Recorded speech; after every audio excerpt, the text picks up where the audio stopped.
खुलुमबाय गिबि गिबि नोंथांमोन बयखौबो आंनि चेनेलाव बरायग्रोनाय थाबाय नोंथांमोननि थाखाय मोननैसो आपडेट भिडिअ लानानै फैदों आसा खालामो नोंथांमोना दिनैनि भिडिअखौ जागायनायनिफ्राय जोबजासिम नायलांगोन। दुलाराय बर' फरायसा आफादनि आफादगिरि मानगोनां दिपेन बर' बिथाङा बर' फरायसा आफादाव थानाया गोबां बैसो जाबाय बेनिखायनो दायो गोदान लिडारशिप नांगौ होननानै बुंदों आरो बिथाङा गासैबो थासारिखौ नायनानैनो दुलाराय बर' फरायसा आफादनिफ्राय बिबान एंगारनो थाखाय दुलाराय बर' फरायसा आफादखौ खावलायदोंमोन होननानै बुंदों। दा बेखौ दुलाराय बर' फरायसा आफादनि फेमिलि बा CWC आसो डिसिसन लागोन होननानै बुंदों। गोनां दिपेन बर' बिथाङा दुलाराय बर' फरायसा आफादनिफ्राय आजिरा मोननो लुबैनायखौ दुलाराय बर' फरायसा आफादा एलाव खालामोब्ला ओंखारलांनो हागोन। बिथांमोना नों दानो ओंखारनो मोना बा नोंथांनि समा दानो जाथ'वाखै होननानै बुङोब्ला आं हारसिङै जेबो डिसिसन लानो हाया होननानै बुंदों मानगोनां दिपेन बर' बिथाङा।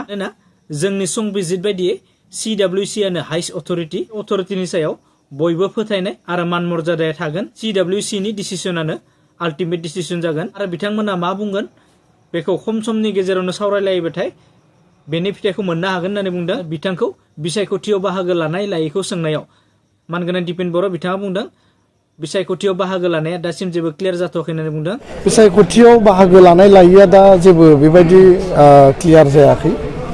गिबियाव आङो माने रिटायारमेन्ट लानायनि खोथाखौ आङो CWC नो रिकुवेस्ट मोनसे होदों, लेटार मोनसे होदों। सरकारनि पर्यायाव माने थांनानै खामानि मावनो गोनाङा दङ आरो सिङावबो आरो बाहेरावबो खामानि मावोब्लासो बे मोनसे जोंनि जि दाबि बा जोंनि इस्युआ समाधान जागोन।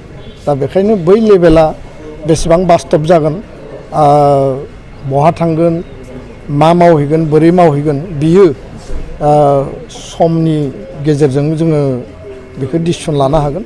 सिस्टेमाव थानानै खामानि मावोब्ला बा मावनो मोनोब्ला आरो बे खाबुआ फैयोब्ला हारिनि जेंना जेंसि सुस्रांनायानो प्रधान लक्ष्य जागोन, बेयाव गुबुन एजेन्डा गैया। दा बेखायनो समासो बुंगोन आरो आल्टिमेटलि CWC आ मा डिसिसन लायो दानो बेबायदि रोखा स्रा बुंनो हानाय कुनु परिबेस जाथ'वाखै। गोजोन्थों। UPPLनि लाइमोन गांखंनि आफादगिरि मानगोनां राकेश ब्रह्म बिथाङा बुंदों थांनाय बिसायख'थियाव UPPLआ BPF जों जेरैबायदि जेनदों बेखौ गासै रायजो राजानो नुदों। जोङो BPF जों जोबोर गाज्रिनो जेननो गोनां जादों होननानै बुंदों। प्रमद बर' बिथाङा जेबो खामानि मावनो हायाखै।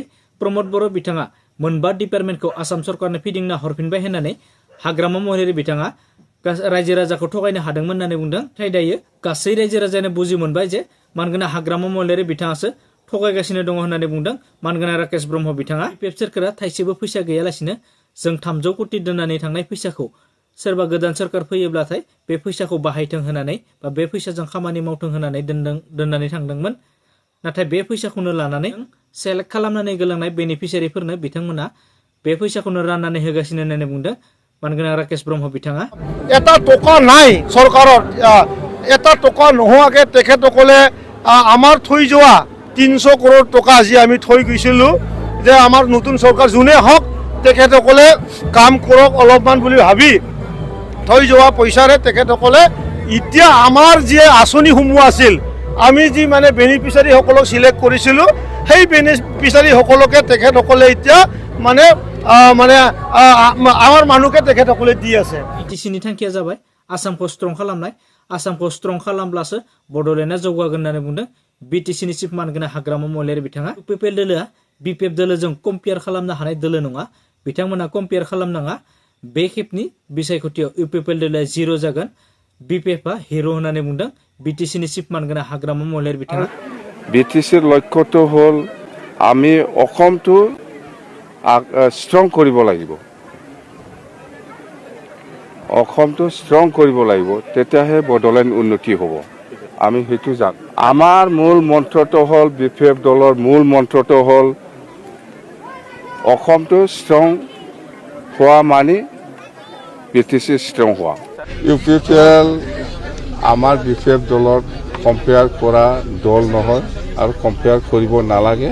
ইহঁতে 0 হ'বলৈ গৈ আছে এইবাৰ ইলেকশ্যনত। হিৰ' BPF, হিৰ'টো BPF आरो UPPL-টো 0। आसाम आयेन आफादनि बुंथिगिरि मानगोनां बिस्वजित दैमारि बिथाङा जोंनि ट्राइबेलफोरा माबायदिमोन दा ट्राइबेलफोरनि केरेक्टारा माबायदि बेखौ एसे बुंनानै होदों। অসমত অকল অসম নহয় গোটেই হিমালয় পাহাৰৰ দাঁতি কাষৰীয়া অঞ্চলত যিসকল মানুহ থাকে এই মানুহবিলাকে পৰিৱৰ্তন হ'ব নাজানিলে আৰু তাকে জনজাতি মানে পিছপৰা নহয় ভাৰতত জনজাতিৰ বাদে অন্যবিলাকৰ তাত আচল বস্তুটো বিচাৰি নাপায় যাই নাই না বুলি সুধিব ভাত খালে নাই নেকি বস্তু itu tribal character. Ini update video begini teman. Video ini yang moja moda channel ko subscribe kalam, like, comment, share, logosi bell icon ko dapat nyala. Sebelum godan update video lana nafikan, oblah thabini nangkang munisim. So ini video. So thank you for watching.